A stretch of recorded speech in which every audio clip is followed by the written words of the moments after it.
No one said, I will speak up. Let's defend the lives of the campesinos. No one said anything. In a symbolic drama, Peruvian mothers search for their missing children. For 20 years, thousands of Peruvians were tortured and murdered, gone without a trace.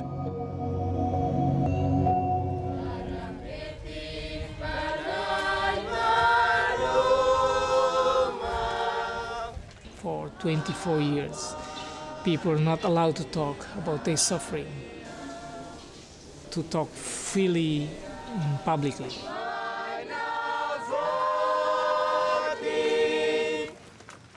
"200,000 East Timorese died during a brutal civil war and military occupation. Now it has ended, and they want to know what happened.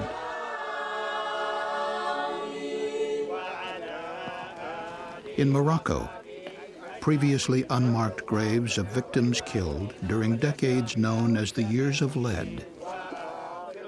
The rule of the gun. Their families knew nothing of their fate or burial places until investigations began in 2004.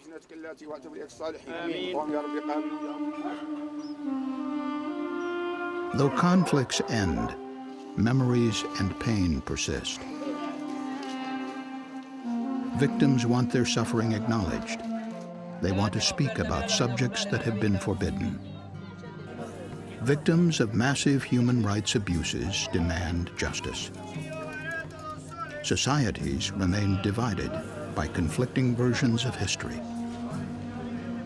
They need to know the truth, a shared truth, in order for healing to begin and to ensure that the horror is never repeated.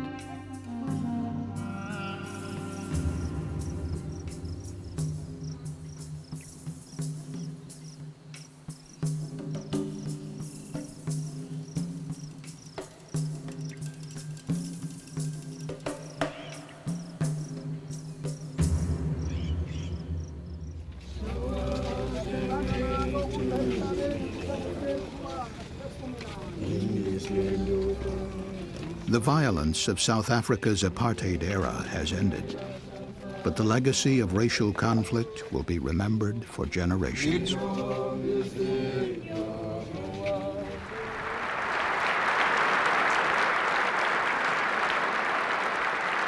In 1993, the liberation leader and the apartheid president share the Nobel Peace Prize. The former enemies have negotiated a peaceful end to apartheid. Under the new constitution they have forged, South Africa holds its first democratic elections. South African voters elect new leaders in a peaceful transition, an almost inconceivable break with the past. But the celebrations cannot erase memories of apartheid's oppression and misery.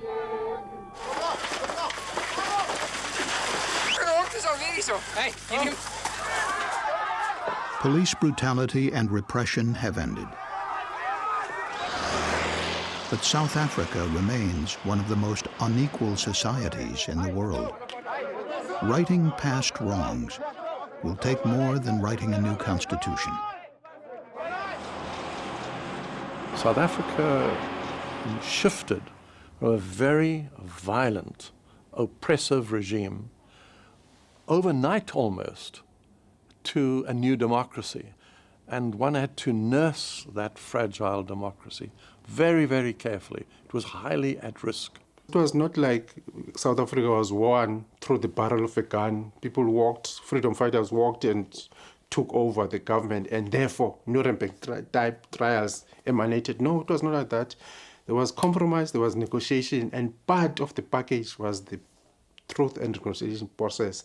I'm not saying that it was a perfect avenue, but it was an attempt to say, look now, let us be one united nation and reconcile. This is what we're going to do. At Bishop's Court in Cape Town, 16 of the country's 17 newly appointed Truth Commissioners began their work under the chairmanship of Archbishop Desmond Tutu. a Truth and Reconciliation Commission, mandated by the new Constitution, meets for the first time in December 1995. The commissioners are human rights advocates, clergy, judges, lawyers, psychologists. The TRC, as it's known, took shape during 2 years of debate, informed by earlier truth commissions in Latin America. There's been an incredible amount of South-South exchange. Chile learned from the examples of what they did or didn't do in Paraguay, in Uruguay and Argentina before the time of the Chilean transition. The South Africans learned from Chile and Argentina. Then the Peruvians learned from the South Africa. So there are different models. General principles can be taught or learned from, but not specific solutions.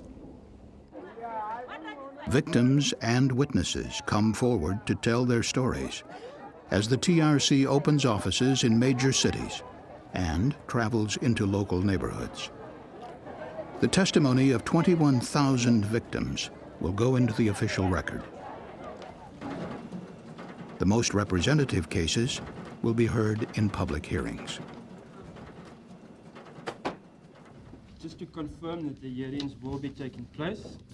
The TRC is given 18 months to establish a comprehensive picture of gross human rights violations during apartheid, to give victims an opportunity to be heard, to propose reparations, and recommend measures to prevent future violations.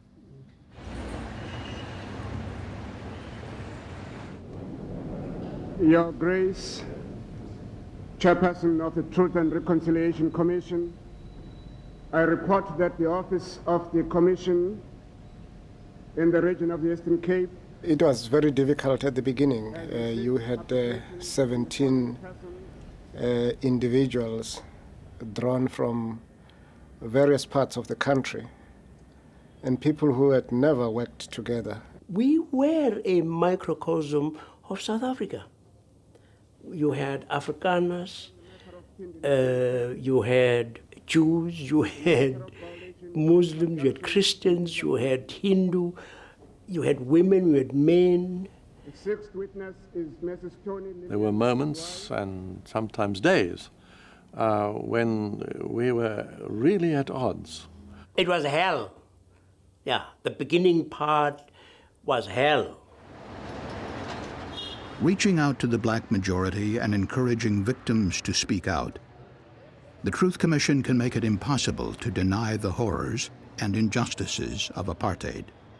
For some, the truth will be difficult to accept. During apartheid, I think to a great extent, even today, the majority of white South Africans were kept in the dark by the apartheid government as to what happens. To the extent that they got accustomed to that and used to that thing of having blinkers and not wanting to know what actually is happening. I want to ask you a question, but if it is too painful for you to answer, that's fine. Okay. You have told us today that you were tortured. If you are able to, and it's not too painful, could you describe some of that torture? What actually did they do to you? I was always suffocated with a bag. A stick was put behind my knees and against my back.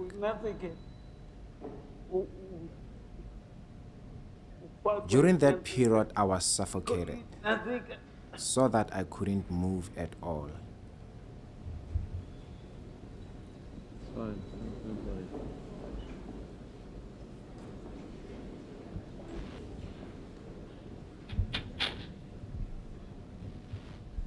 Mr. Malkas, thank you very much indeed for coming. Thank you very much. That adjourns the proceedings for today. We will start tomorrow at 9 o'clock. Thank you very much indeed. For someone like the Archbishop, he actually every single day of his life in the Commission, he pondered over how this process was going to lead to reconciliation.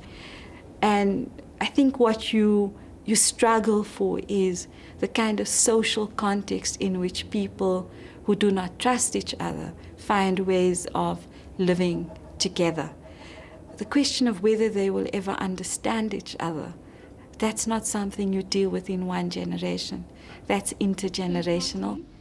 I'm not going to ask you to go over what happened because I think it's very, very painful for you.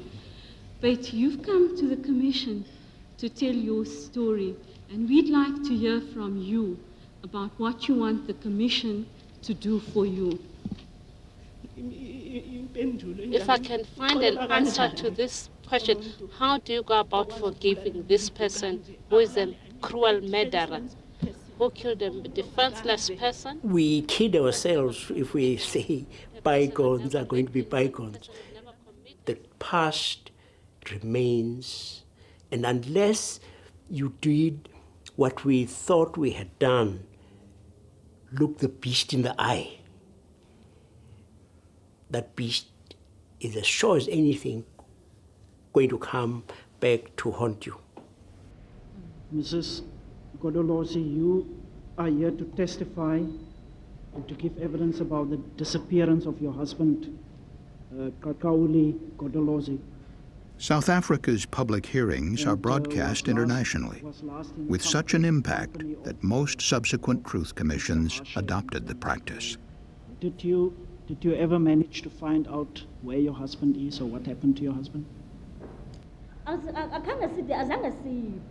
Oh, we could not get any information besides the information that we got from the people who were also in the cells. We do not have the desire to get the truth. It was to set the record straight on certain matters, because there were a lot of things that have happened, which a lot of people were unsatisfied because they didn't know what happened. And that's what was critical, to know what happened. Tell us. What happened at Post Chalmers remained secret for 12 years. 3 activists were kidnapped, brought here, tortured, and killed. Relatives of the victims learned the truth from one of the perpetrators, who agrees to tell the story in return for amnesty. Gideon Nieuwoud is a former detective sergeant. Captain van Zyl shot Mr. Gase with a .22 caliber gun. He handed the gun to me, after which I in turn shot Mr. Godolosi. And Mr. Lutz shot Mr. Galela.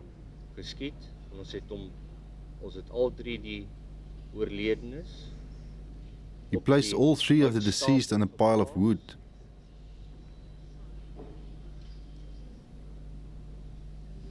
I lit the fire. I remember very well at the beginning of our hearings that as victims came up to tell their stories, there were a number of people in this country who were saying, it's all exaggerations. It's nowhere near the truth. Not until we started listening to the perpetrators who were applying for amnesty. And as they came up and actually confirmed that we actually did these things.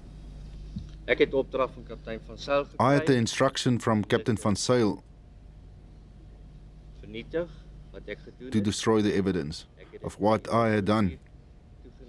I took them to the Fish River just before Craddock. Nieuwoud is one of 7,000 former security and government officials who seek amnesty, which will be granted only for politically motivated violations and only if they testify fully and truthfully. What you kept finding people say is, look, they are letting these guys off scot-free. What about justice? This Commission cares about justice, but it is not retributive justice. It is restorative justice. In those other occasions, did you ever assault him or had to assault him? No. Why was it the case this time? Perpetrators apply for amnesty because the threat of prosecution is credible. The Truth Commission is not a substitute for the courts, and trials for apartheid-era abuses are underway, even while the Commission is at work.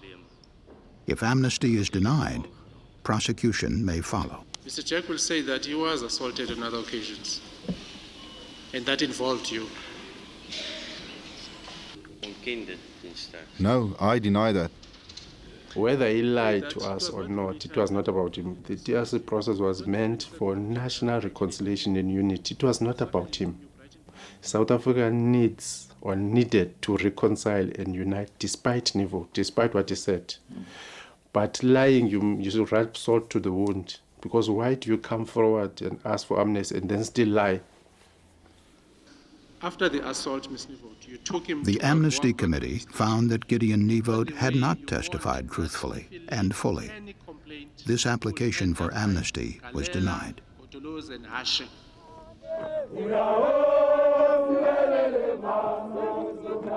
The amnesty program remained controversial and was widely criticized. Only 12% of applicants were granted amnesty, and no other Truth Commission before or since has offered an amnesty program. The problem with the South African Commission example is that those who decided to take their chances and not testify had not been prosecuted. So the model is a little bit tainted as an example for future reference, because some people may calculate maybe if you just wait them out and you take your chances, you end up with the best of both worlds. You don't suffer any shame and you're not put in prison either. That was, I think, a failure of the Commission. But having said that, the Truth Commission was seminal in South Africa in establishing as a cornerstone of the country's new life the idea of truth, ethical concerns, and consideration for the rights and dignity of the people that have been traditionally dismissed, excluded, persecuted. The TRC understands that documenting individual violations is only a first step. They look for patterns of abuse and at less dramatic but more pervasive violations suffered by the entire population. Administrative acts, legislation passed by Cabinet, actions of the State Security Council, these, in a sense, were the real business of apartheid that devastated not just a select group of survivors, but every black South African. And in some ways, I think that the risk existed that the Truth Commission, because it focused on this narrow band of violations, in a way almost failed to recognize the everyday evil, the way in which race, class, and gender were self-explanatory tools in understanding patterns of violence and violation under apartheid. We were aware of what these violations were. What we're attempting to say here is that we didn't do enough. A series of hearings examines the actions and failures to act of the legal and medical professions, the business sector, the media, the whole social system that made apartheid possible. You were the prosecuting authority. Did it not strike you as odd that over this period of time, so many people were dying in detention, in mysterious circumstances, where the police were consistently saying it had nothing to do with us? Our hands were chopped off. If a witness prefers to lie, and that lie is not broken, then those are the facts. Everybody who was involved in the legal profession, the judiciary, magistrates, attorneys, advocates, and academics, were all complicit. The only thing we need to do is to just treat the patient. Even if we see people being tortured, we must just keep quiet. This was the instruction for the hospital management. The World Medical Association quotes that the supreme guide of the doctor is his conscience. How many of us have been true to our conscience?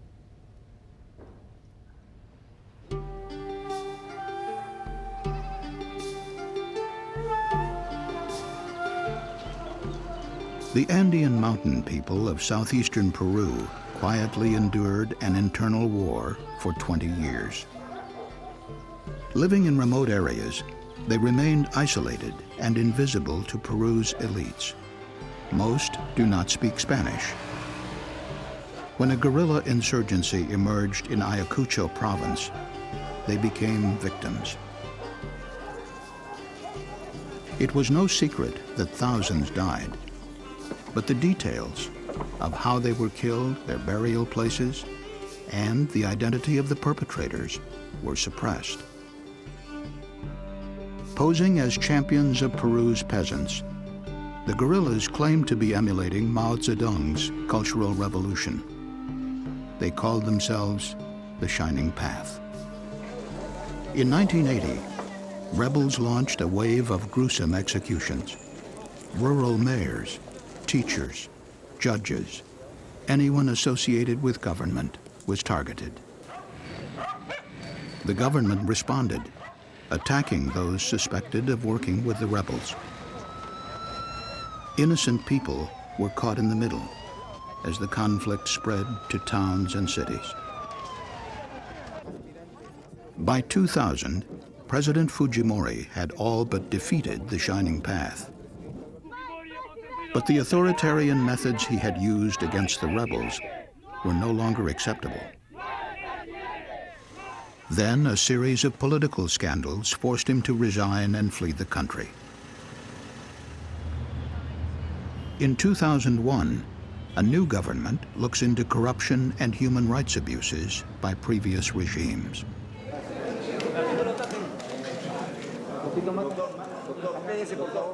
A Commission of Truth and Reconciliation is established to examine the 20-year trauma. Of the 12 commission members, 11 have spent their entire lives in the capital, Lima. Their proceedings are in Spanish. Only one of them speaks Quechua, the language of the Andean people who suffered most. They knew that their composition would not satisfy everyone. They knew that most of them came from Lima, that most of them are regarded in Peruvian society as white or as people from the local elite. They knew that they represented universities and a group of people that is highly educated. And in the first contacts they had with victims, they could experience some kind of distrust. Their field staff includes volunteers known as truth promoters. Trying to publicize the commission and convince victims to give statements, they find skepticism and outright suspicion.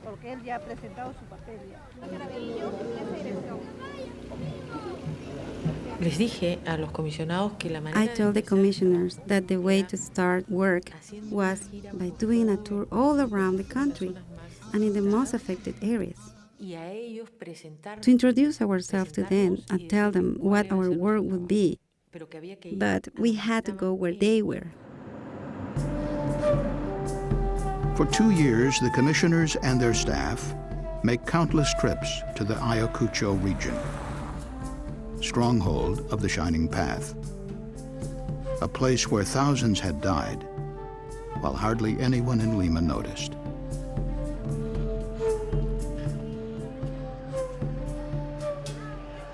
Many of the campesinos have felt completely forgotten in their communities, as if they were not part of Peru. They felt alone. While people live one way in Lima, they live very differently in the country.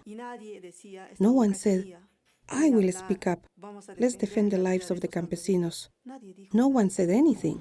¿Qué confianza puede tener la población en esta comisión de la verdad si no lo conocen los pobladores? Y quisiera que me responda en quechua, por favor. A mí, como peruano, me enseñaron castellano. No hablo quechua y por eso no dejo de ser peruano.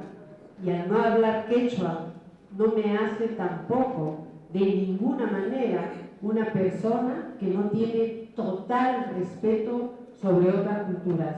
Y creo que así como usted ha sido tan amable de hablarme en mi idioma, igual a las personas que hablan quechua tendrán que hablar en su idioma. Presidente Dr. Salomón Lerner, rector de la Universidad Católica. For the victims, the very presence of Lima's elites in their midst, listening respectfully to them, is a novelty. They want to hear about financial compensation, but they are wary of the Commission's intentions and resistant to notions of reconciliation.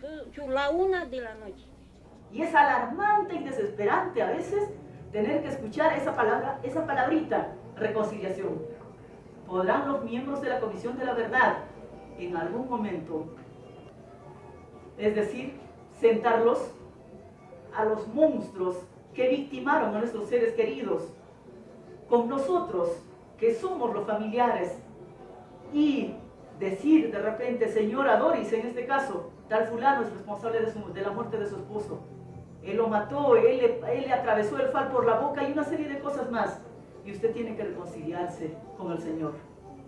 Entonces yo me pregunto, el monstruo, la bestia, se sentará con el ser humano, con la señora Doris Kaki, y podrán llegar a una reconciliación. No puede ser entendido. Reconciliation cannot be understood as harmony established between victims and perpetrators. That is a utopia. It is the re-establishment of the social contract, a new way of understanding each other among Peruvians, of respecting each other, a new way in which the state should act in front of society. Pues pedimos justicia a los culpables, a estos señores que en esa época ellos han sido dueños del mundo. Demands for trials and punishment are natural. But in Peru, and most countries where massive human rights violations have occurred, the number of cases would overwhelm the court system. Truth commissions complement the judicial process, building public trust by documenting many categories of violations that even prosecutions could not bring to light. We knew that trials were extremely difficult in a transitional situation. We knew that the judicial power was inefficient, that it had been politically subject to the dictatorship during years and years, that there were sections of the judiciary that were deeply corrupt. And we knew that in order to have a sustainable process of prosecutions, you would need to have strong public support. El corazón de la Comisión de la Verdad está en cada una de estas sedes, porque desde ahí es que se va a recoger la información directa de las víctimas de la violencia. Y se va a recoger con el apoyo de las organizaciones, asociaciones y los especialistas de las zonas de esa sede. Chay Pachacuna Carja, agazamiento, tortura, asesinato. Sin mana uya justifica, ya hasta que mana ya tancacho, mana nunca chaykuna alcanzan facho yata. Vaya, Swami, chasqui con testimonio y chiquita, chay ya pa afectado con amanta. Chay pachacarjato. Que no era justo. They said it wasn't fair. They had to relive what they went through, that they were trying to forget about it, bury it. We told them that they had to tell the world what they went through so that the world will know about it. Reluctant victims are more likely to come forward if they are approached by others who have had similar experiences. Over 17,000 victims testify, some for as long as 3 days. Our staff in Ayacucho, most of them were victims too, had lost fathers, mothers, brothers during the war. And it was another problem for the psychologists, yeah, that they don't overreact, yeah. They maintain the distance, for it's a professional work. You have to listen, somebody tells you, you listen, yeah. For it's the only chance for them after 20 years to talk about it, to tell the state, the government, what had happened to them.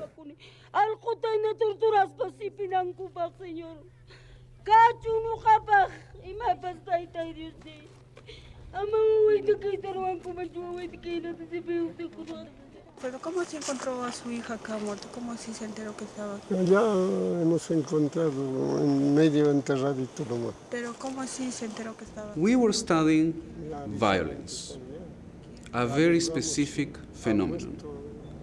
And moreover, we were studying human violence, something that certain people did out of a motive, something that certain people decided to do. From that realization, we organized our work. And then we decided that we had to investigate the facts of that violence, but also the motivations and responsibilities of that violence. Traditional and conservative, and not yet recovered from the conflict, some in the Ayacucho region oppose the commission. Protesters attempt to discredit the commission, which threatens to expose the atrocities committed by all parties.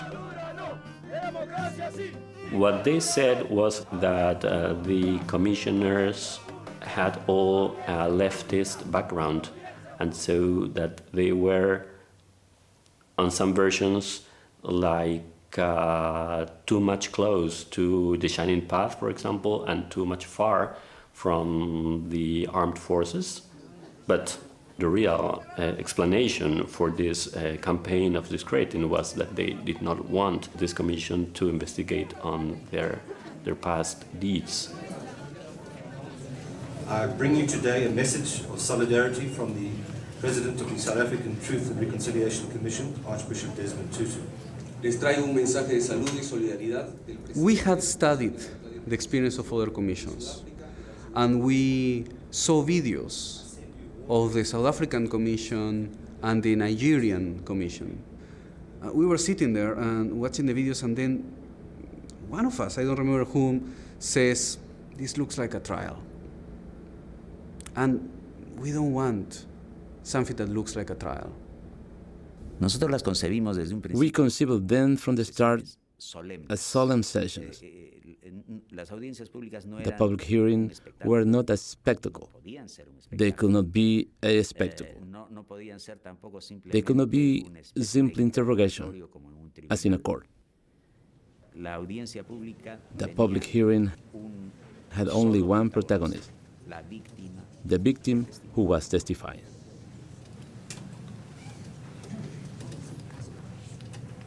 Gracias. Since we were not like a judiciary body, then we decided that we were not going to be like a judge, you know, like we up here and you down there talking like with your head up, looking up towards us, but that there would be in a very horizontal setting. They share the same table. That is, of course, symbolically very important. You eat in a table, you share your life in a table, your stories in a table. You are in the same level in a table. And at the same time, because of the form of the table, you're facing the public, you're facing your nation, and you're telling your story.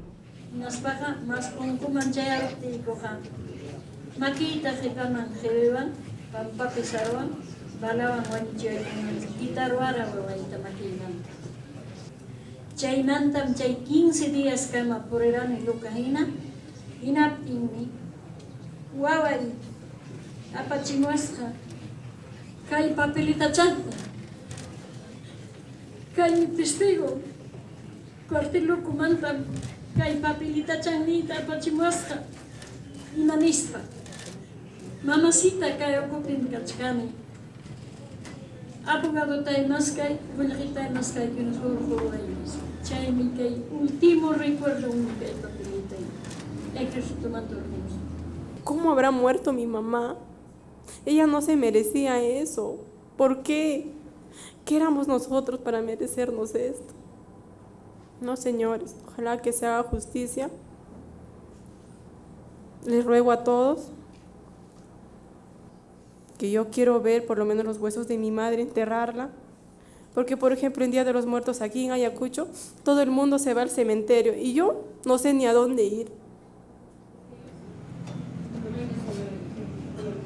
Cameras bring victim testimony to those who can't find seats in the hearing room and to a national television audience, drawing millions into the truth-seeking process. As in South Africa, the immediacy and credibility of first-person accounts are impossible to dismiss or ignore. It was amazing at the very beginning how Peruvians didn't know what happened. It was just surprising. I mean, people didn't have any idea that thousands of peasants were dying in 300 kilometers away from Lima. So the gaps was so huge that we thought that only a shock therapy could work. And the public hearing was a sort of shock therapy. El secretario general de Centromín me manda a llamar a su casa. Me dice, señora Doris, yo le he mandado llamar porque quería contarle lo que ha ocurrido con el compañero Teófilo Rímac. A su esposo lo han matado, señora, me dice. A él lo han torturado duramente. Él tenía toda la mandíbula destrozada, tenía las costillas rotas, tenía fractura por todos lados. Lo han introducido el falo por la boca hasta donde han podido. Le han introducido el mango de la escoba por el recto. Each story, each life story, each testimony was like an apocalypse in itself. And you could see the individual human suffering, the community's suffering, and at the same time, of course, the numbers. 3 months into its work, the Commission begins exhuming mass graves. Villagers gather to observe, hoping for answers to the mystery of their own family members' disappearance.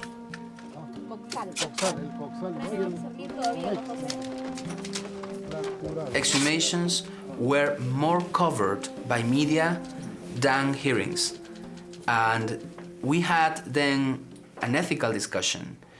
Whether we explode this and we did more exhumations in terms for the Commission work be known, or we have to be very prudent in that. We chose to be very prudent. Forensic examinations of human remains establishing the violent causes of death erase all doubts about what took place. Bureaucratic and political conflicts stop the exhumations after only 3 sites have been explored.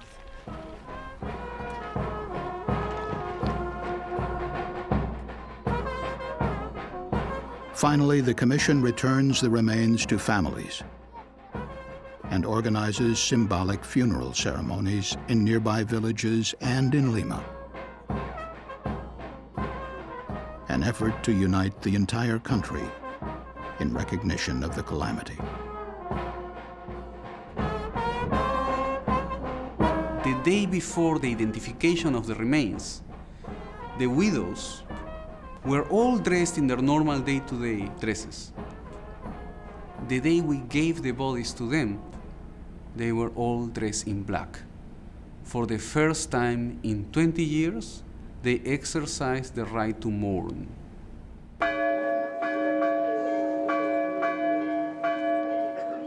The magnitude of the tragedy.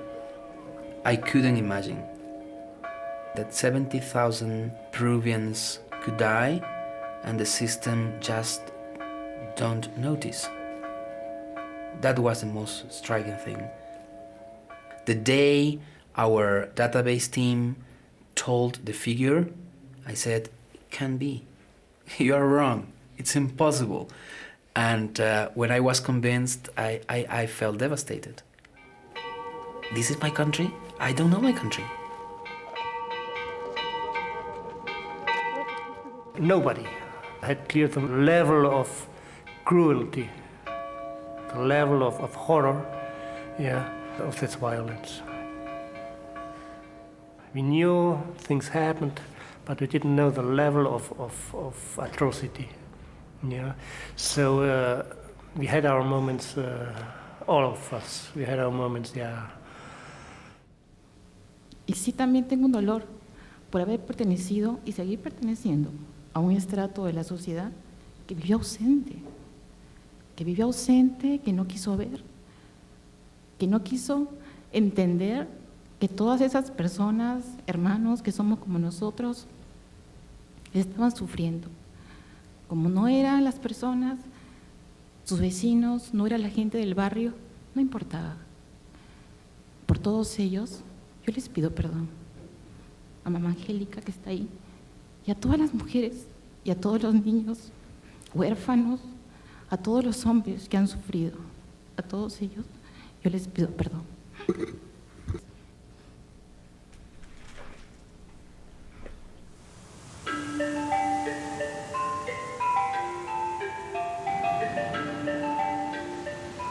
East Timor is a small country, probably the poorest in the world, sharing an island a few hundred miles north of Australia with Indonesia. For 400 years, this was a colony of Portugal. When Portugal withdrew in 1975, rival Timorese factions fought for control.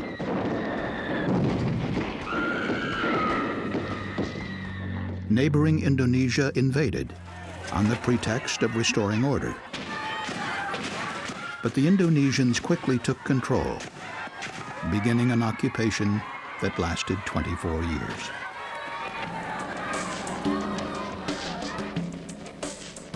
In a UN-supervised referendum, the people of East Timor voted for independence in 1999. Under a United Nations peace agreement, Indonesia was obligated to withdraw its forces. As they left, they exacted a final punishment in a wave of killing and burning.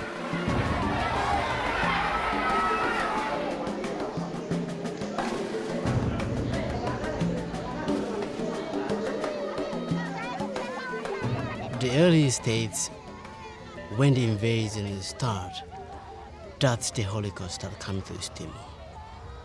Talking about the massacres, the killing, atrocities by the Indonesian, or in the story of East Timor is all important, including 1999. I said in 1999 also important, it's only a very small part because of these international communities there and witnesses it.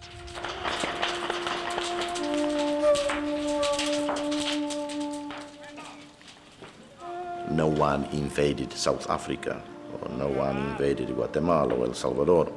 More complicated when you have a third party involved. And that is the case of East Timor, in that we were occupied for 24 years. Everyone knows that a very large part of the violence, 80% or more, was perpetrated by the occupying power, who in the meantime left. And Indonesia, of course, always tried to present it here as civil war, Timorese against Timorese, and it had that effect for sure. But, you know, in essence, it was essentially a foreign power entering, violating, occupying, colonising, and then the Commission having to sort of deal with the impact of that on Timorese relationships.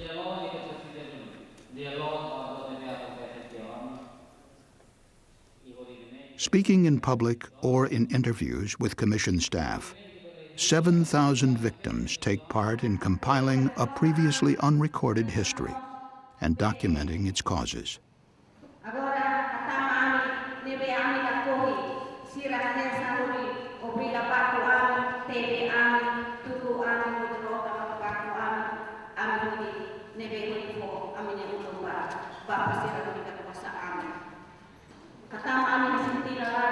To forget the past is to ignore the suffering of the people.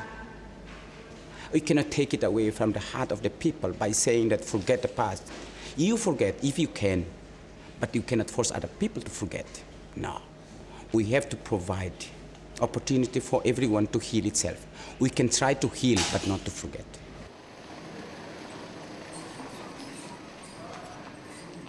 Hawusik tia kalsane nya kumesa hatoba hawia sementileten.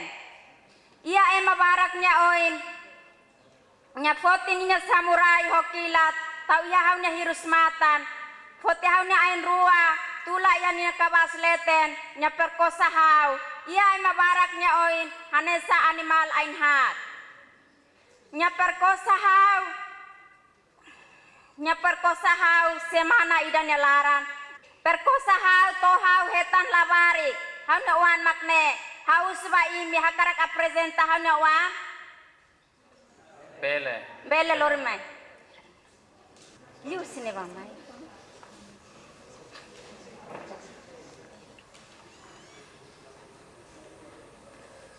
Hau hetan labarik laus ya liur lai. Iha ko faliman ya oin tomak. Ia an feto malik nya barak an feto to molik milisi sira perkosa ami.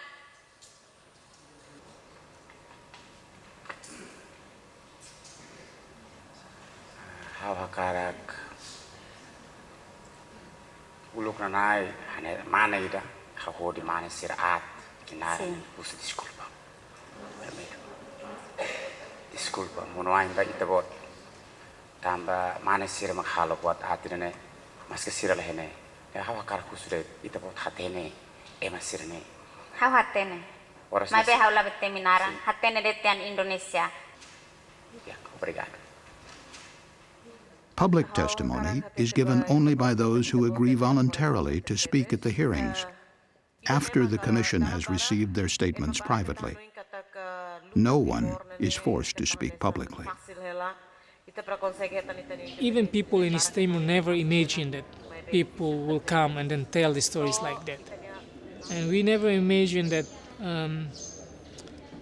people who live in the mountains, who never involved in politics and only work for their daily life, become a victim. While the Commission will find that Indonesian forces were responsible for most of the abuses in East Timor, they can't ignore offenses by Timorese against Timorese. Regardless of the responsibilities of others, i.e. the Indonesian military, the Timorese themselves, regardless who they are, who we are, leaders and the common people, have to have the courage, the humility, the honesty, the integrity to face our own past, our own history. Some Timorese have committed minor crimes as members of rival factions. Others collaborated with the occupying army. Those who fled following independence now want to return. Those guilty of lesser crimes, usually property offenses, can confess at a gathering of local villagers who decide on the penalty. It's a rare, but in this case minor, example of a truth commission involved in judicial matters. Preparing to appear before their neighbors, who may ask them difficult questions, they are advised by commission staff. Tamba banhira sira hareka kita kuliah nasabutira kare hori titeni ibututung ne emo satene kano hoitin larantomak ema sira sermo se hare hasaliliuba sira vítima korban sira se hare mos ne sira ne hatetin ho sira larantomaka sira. Offenders returning from exile find themselves alienated from their neighbors and under suspicion. Sira rok la rumah sira desconfia buat rumah kata sira hano der hau momento neba kata halo buat rumah ke sira ia oin la ia dalam ia kau tu kata halo kare masih ada desconfia mai be or sira amberu sira bel hal buat rumah ya tanpa sadar sira halo hau mos bel hano salah or sira. The 1,500 perpetrators who apply for the reconciliation program are first investigated by the Serious Crimes Unit, operated by the United Nations Mission and East Timor's Justice Ministry. If investigators decide to prosecute for a serious crime such as murder, the applicant becomes ineligible for the Community Reconciliation Program. The idea was to refer any statement made by a perpetrator to the Office of the General Prosecutor for them to vet and any perpetrator who came forward voluntarily knew that their evidence would be examined by the legal system, and they would only proceed if the legal system gave the green light.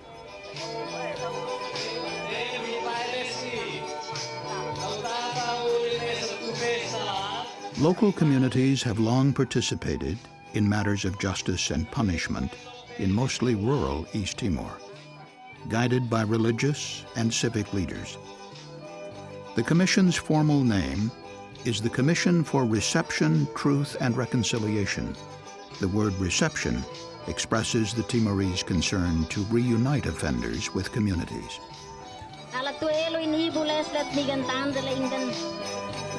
One thing that makes this commission different with another commission, that in the reconciliation process we use what is already exists for 100 years, the culture of East Timor and the combination with the legal system.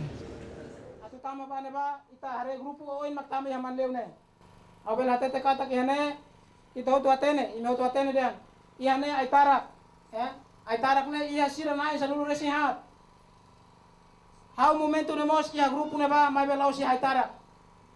Haba noin kata khau sirbi siru ne neba mai be kona ba. Oho haula halo. Kona ba sunu haula halo. Kona ba foti emana sesan haula foti. Keta hene maka taruma anisada kohi. Some people committed offences and crimes that disturbed a relationship and sometimes, in some cases, destroyed a relationship. And what's most important in a communal society like Timor, where everybody knows everybody else and there's an enormous amount of interaction, intermarriage, etc., is that that relationship is set right again. And that's what the whole process about sitting on the mat together and smoking the peace pipe together, or sharing the food together, or having the taish put around their shoulders, having the traditional leaders come and re-accept you, that's what it's about. Ina ama sira, ina feton sira, mau alin sira aliwan sira hotu. Hau husu, saya hau halus sara karik. Hau husu disculpa. Ana sa bapa tete karik da. The perpetrator has to give something back in recognition that he made a mistake, and the truth about what they really did. So that's all they want, their community. For some, they want more like, if you burnt my house, can you help rebuild my house? Perpetrators sign a community reconciliation agreement. It may require them to pay compensation, but most often their punishment consists of community service, repairing public buildings or planting trees. Their communities listen to them closely and must be satisfied that the confessions are complete, open, and sincere.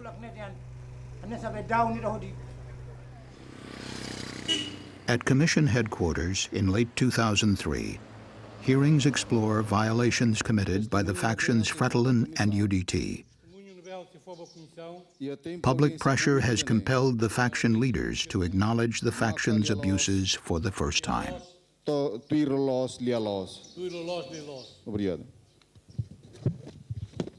This is a very tricky, very delicate process, and many people advised us not to touch it. In fact, they said very bluntly, is the Commission out of its mind? What are you guys trying to do? I mean, what Indonesia did here is very sensitive and very, still very close to the surface. But even though it preceded Indonesia's excesses here, what happened in 75 is much more difficult.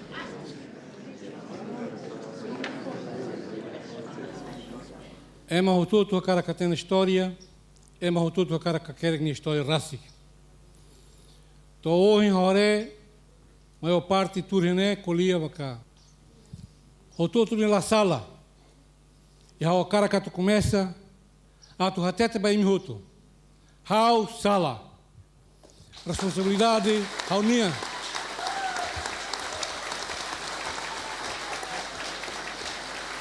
A tu buka li fuan los, a tu buka de nema sala, la lika buka baraktan. Se hototu la koi, hototu na sala, hau makne. Todan hau lori tomak.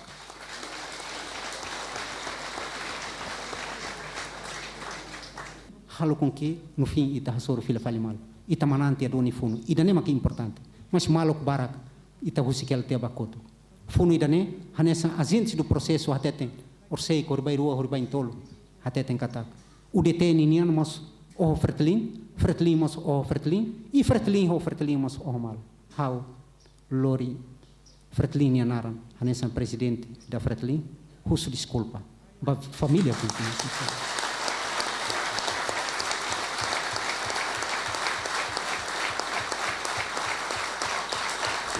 Here are people who actually fought each other 30 years ago who are saying this will never happen again, that violence is bad, never again. Was a big leap forward. Very important for people to hear direct from their mouths, not second-hand, not just reading it in the paper, but to actually see them and hear them saying it, and saying it very strongly and very passionately and emotionally. I think it had a very big impact.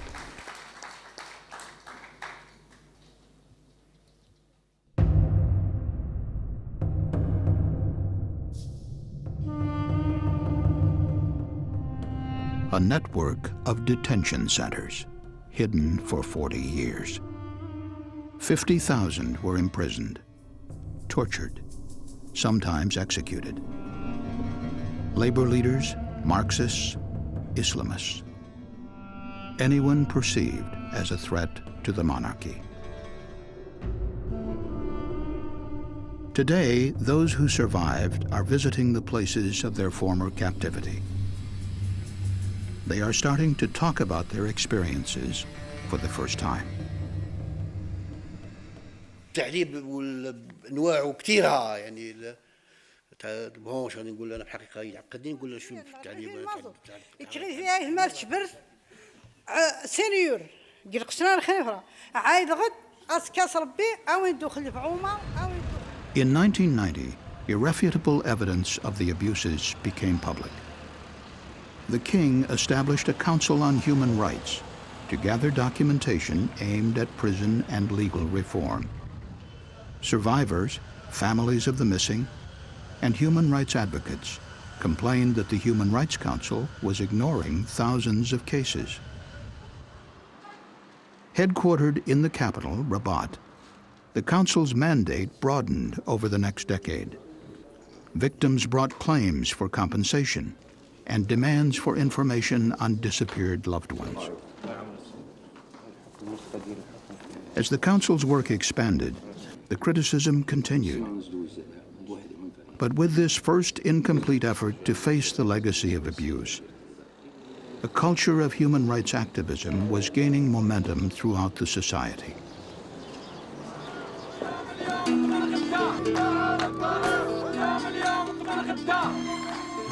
Protests by newly formed civic groups, led by former political prisoners and human rights advocates, created political demands to expose the truth. There's nothing like the action of civil society organizations, neighborhood organizations, union organizations, student organizations, NGO, churches, and newspapers, opinion makers of all sorts, to keep an issue alive. Particularly with the globalization and instantaneous communications now is very important.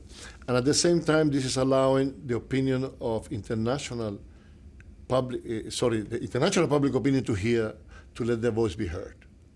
But the prime engine and motor is the public opinion.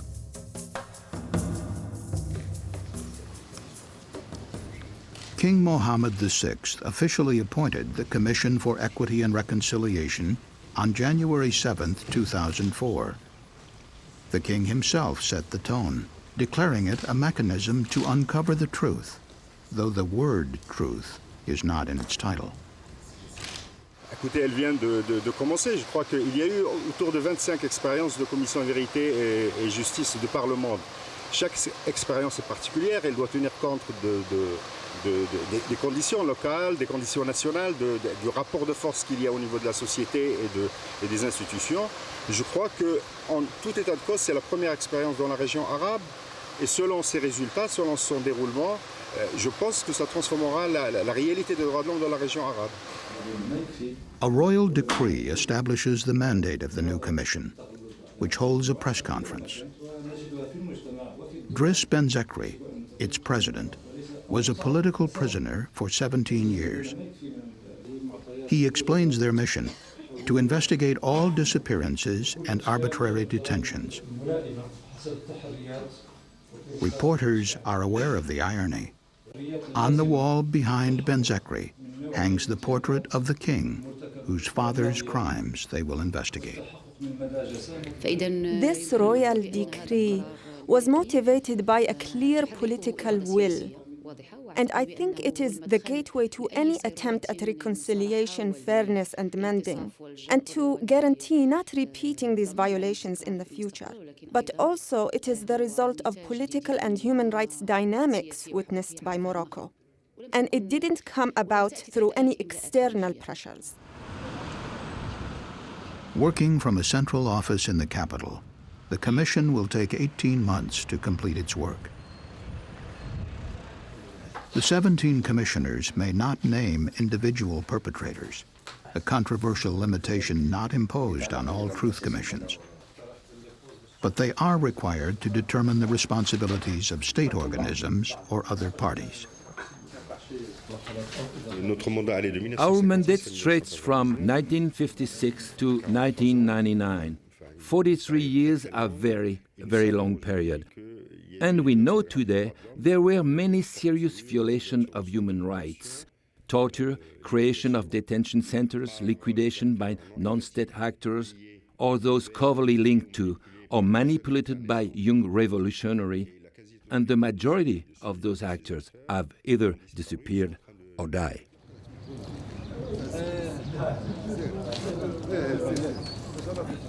What has not disappeared are the detention centers and prisons operated by the state. Political prisoners were kept in forts and prisons, but also in secluded homes and unmarked private buildings. Most of these facilities were never listed in government registries.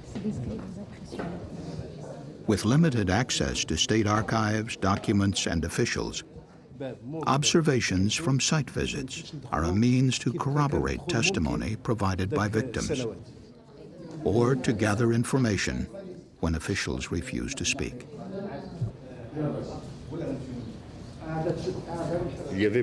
There were sometimes different situations where we had an individual who was just a low-level official and risked absolutely nothing at all by testifying, but refused.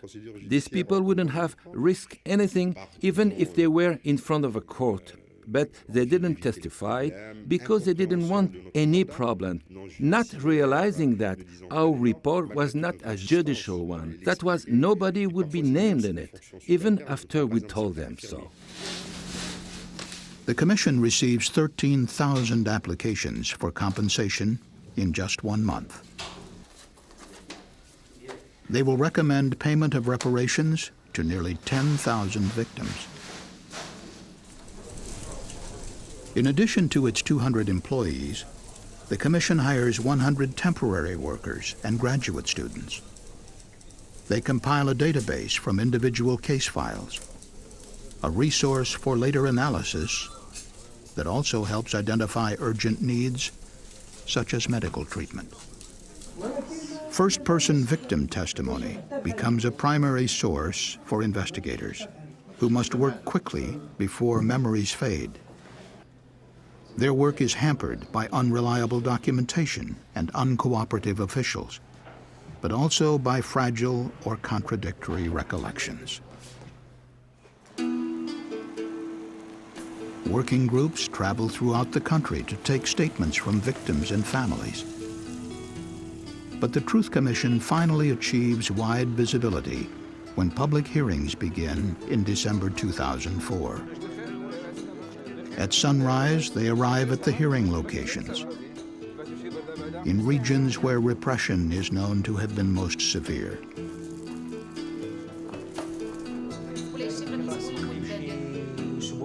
Meeting the victims who will testify, their preparations include briefings as well as medical and psychological evaluation.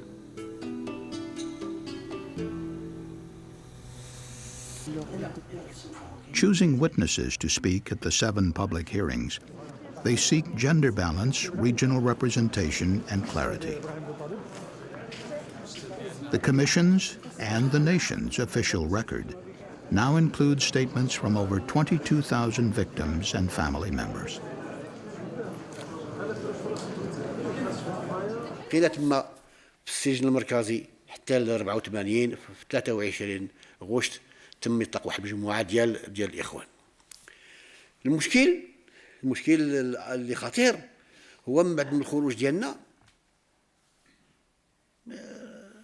راه المصائب كثيره.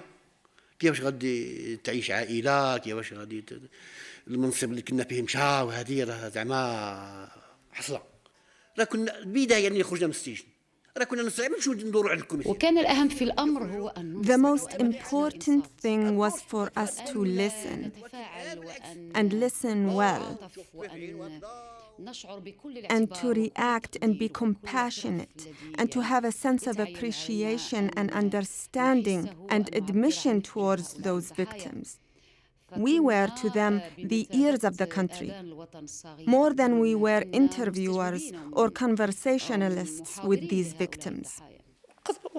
أول ما دخلوا علينا في 12 تاع الليل الدار نتاعنا ولات ليل صباح نهار بقوة الأضواء اللي كانت متسلطة على الدار، ودارنا صباح كمعسكر نتاع الجيش والشرطة كنتو تيضربوا فينا في الدار، وقبل داك اليد نتاع المسدس الساهري يقلبها ويضربني بها على راسي، تيدير لي داك تيبول في الفم ديالي ما قديش نقول لكم سمحوا لي، تيضربني وتيدير لي الوسخ تاع فمي وتيضربني، ولما ما قدوش ياخذوا مني اي. I think that the Moroccans can agree when I say what I think had the most effect on the people was the testimony of the woman, more than of the men, and also the testimonies of people that were in certain remote areas. Morocco is a centralized country. Almost everything happens in Casablanca, on Rabat. So that's why in Usema, Figig, Rashidia, and Kenifra, hearings had a bigger impact on people. والحمد لله لهاد الساعة ولهاد الضوء اللي راه نحلت باش نقدروا نحكيو على معاناتنا اللي عانيها خوتنا اللي ما عارفينش اشنو صار فينا، ونتمنوا هذيك الفترة ما تعاودش تولي مرة ثانية. كن على يقين أن هذه من مهام يعني الهيئة الإنصاف والمصالحة، وسيكون لها شرف كبير.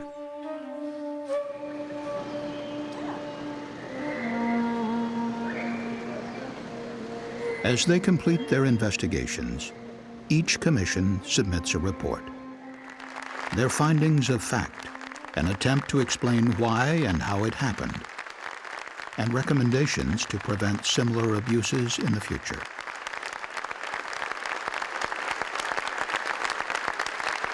I don't think that any person in the Commission thought that the recommendations were going to be implemented the next day. I mean, not even in a perfect country would that happen. But what we did know is that those recommendations would become some sort of a platform, a rallying cry for the democratic sectors in the country, for those sectors that have been disempowered in the past and that came forward with the Commission. Truth Commissions propose reparations and other measures to address the needs of victims, and constitutional and legal reforms to safeguard human rights. Based on their findings, they recommend broad reforms of the judiciary, police, and military forces. Sometimes the medical and legal professions, the media, even school systems that have been used to sow division and suppress history. Their report speaks not only to the powerful, but to everyone, making the whole society responsible for its implementation. What is really important for this commission is that we will write history of what happened in East Timor, and that should remain as a life memory for the future generation, and not to leave for them a black hole that for them will remain as something that they never know. The purpose of the Truth Commission, first and foremost, is to establish in an indisputable manner for the annals of the nation and for the education and edification of future generations and the present generations that these things happen and should never have occurred again. That's the important thing. In that way, you reaffirm the values that have been transgressed.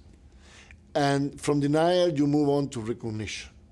And then people feel that they can begin to tackle the task of the future because the past has been laid to rest more or less in peace.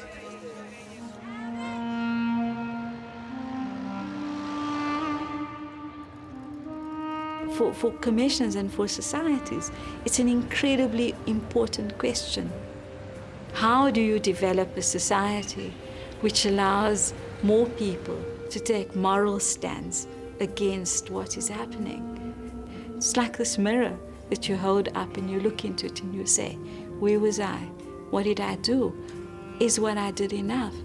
And in a strange way, the whole country, whether you liked it or not, you were part of that process.